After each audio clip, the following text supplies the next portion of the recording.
Okay, so here I am again shooting on the new DJI Osmo Pocket 3 4K 30. I like the Sony ZV-1 footage. This is a gimbal. So here's my desk.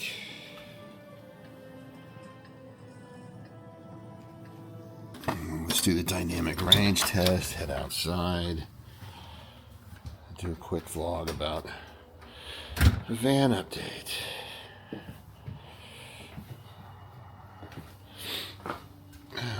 A little chilly today. Oh, I put a little doorstop on here. You can see that. Just this little thing, it just put some adhesive on it. A little roller wheel that's in here comes along, kind of bumps up and stops or goes over it, but keeps the door from closing. And it just went right into the stop, and now door's not wide enough to get in easily. It's my old man safety strap for climbing up into the van. This is nice if you're short. And then I've got a step here, but without the step, like if I'm on that road, I can just kind of put my foot up here and just yank myself up into the van, because this thing sits awfully high. I've been working on some cargo management on how to take advantage of all this space on the bed when we're traveling. And like if I have two people, I've got a couple suitcases here, I've got a crate, and I need to put a strap over the top, but I don't have any L-track below. So what I'm going to do is, like, from this point, I'm going to run another one of these straps. I'm going to run it all the way to the back, because there's an L-track in the back. And that'll give me another anchor point to put another strap over the top of this stuff, so that if I get into any kind of an accident or something, all this shit doesn't come flying forward and hit me in the back of the head. It'll still be strapped down and safe. And then when I'm using the bed, be able to move it up here in the driver's compartment to get it off the bed. It's a small 144-inch wheelbase Sprinter van. Every bit of space is sacred. Got my metal storage rack, shelving that's bolted in temporarily. It all can come out pretty easily. Got this cool magnetic stuff that can slap it up here against this metal shelving. A little towel rack. That's supposed to be for like your WD-40 cans, but that's my beer holder. I've got my aluminum dunnage rack that I've showed you guys in the past, and I love milk crates, so I've got milk crates hiding under, on top. The dunnage is strapped down with a heavy strap like this. The microwave is hiding back there. That is the aircon and heater unit, little heat pump, EcoFlow Wave 2, and then I moved the batteries to the back. They used to be up here at the front, and it kind of screwed everything up. And right now I've got both coolers in a nice, easy to access place. And I think I'm going to leave them there, and it just opens up the garage in the back where I've got a lot of room to pile up more milk crates, suitcases, whatever it may be. We got the workstation and studio here. A little wobble stool, which doesn't take up much space at all. I thought about putting a real office chair in here, but it just takes up too much space. My Super Whoopo portable toilet, a dry flush, a dry toilet. And then, again, here's the, this is a little ladder for a jungle gym. It just popped up in my Amazon feed, and I was like, that is so perfect for climbing in and out of here.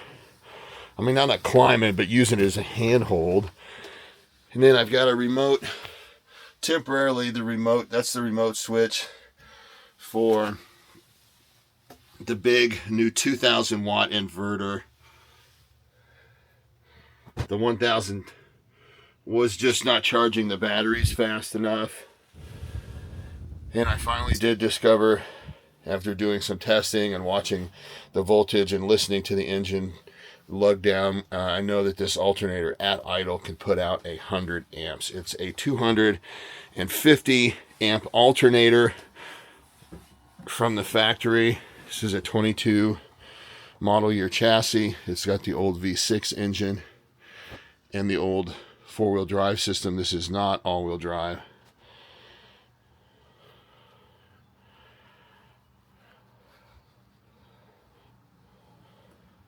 But I'm having to kind of rethink some things and set things up for two people. Make room for two.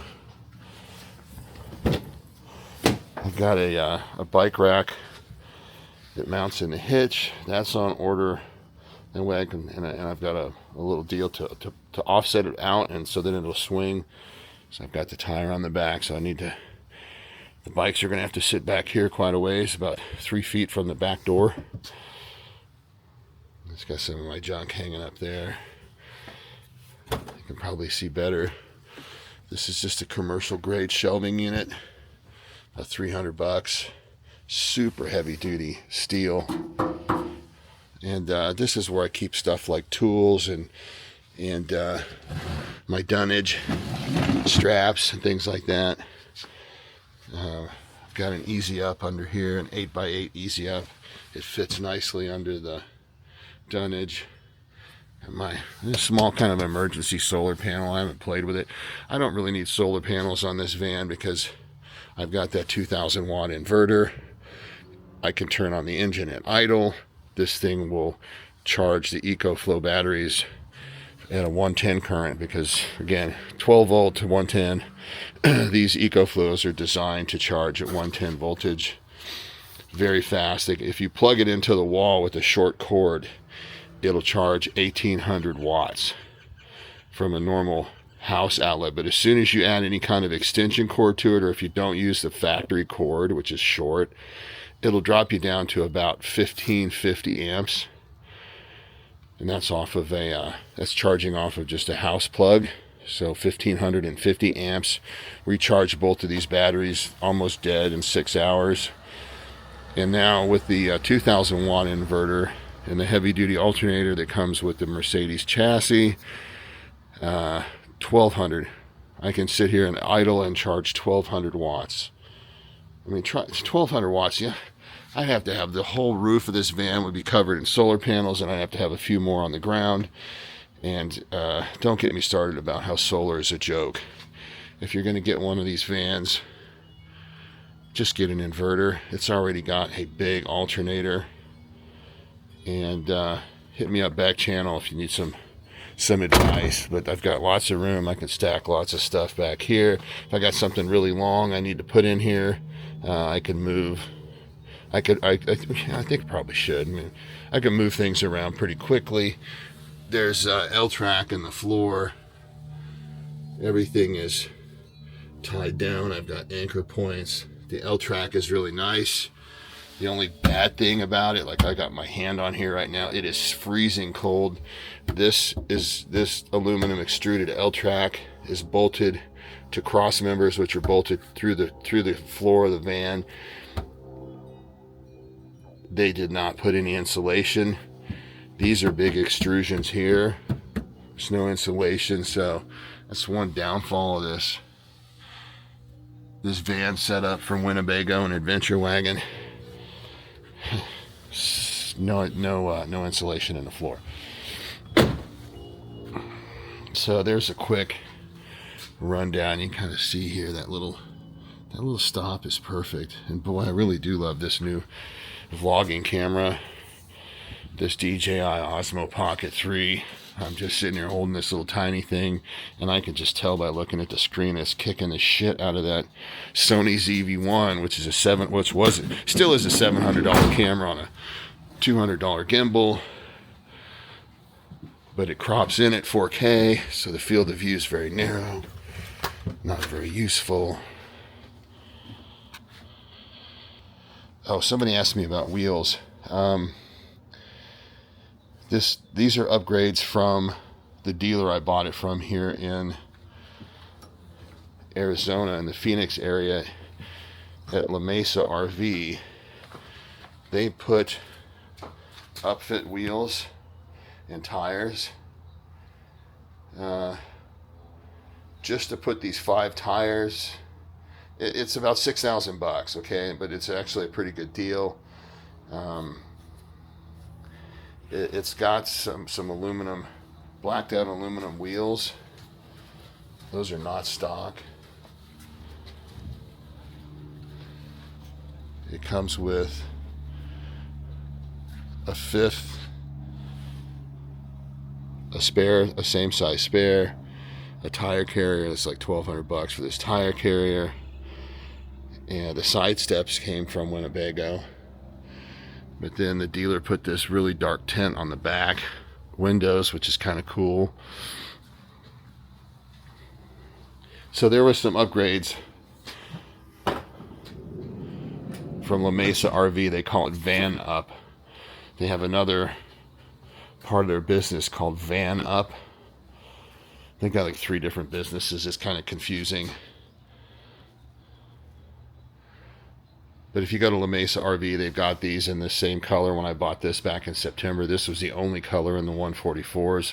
Now they've got the sand color, and a few of this, like a dark metallic gray as an option now. But again, this is the 144 high roof Sprinter van. And all this stuff has been taken out. Hold on. This came with it. In fact, the other day I put this up in here like most people do in front of the sliding door. It takes up so much room inside. I'm just not going to do it. But for traveling in the winter, I've taken out the water tank. I'm not going to be using it. I'm not going to be showering in here. I'm going out in March, but I'm heading up into Colorado, so it's going to be freezing cold, and I'll be staying in hotels most of the time and just using the van as a travel van. So I don't want to leave the water inside. It'll freeze really quickly. But that's some of the original furniture that came from Winnebago. And it's no longer in the van because it's just not very useful. There's so many things I've had to do to this thing since I got it in the middle of September. Worked on it till right before Christmas, and then I took about 4 weeks off to do other projects, kind of stepped away from it. Stepped away from it for a while and came back with some better ideas. And it's like 90% right now. 90%. It's not going to hit 95% until I get out on the road and work out the rest of the gremlins. But stay tuned. If you're interested in my little van build, and I'll be posting more content. Twitchy out.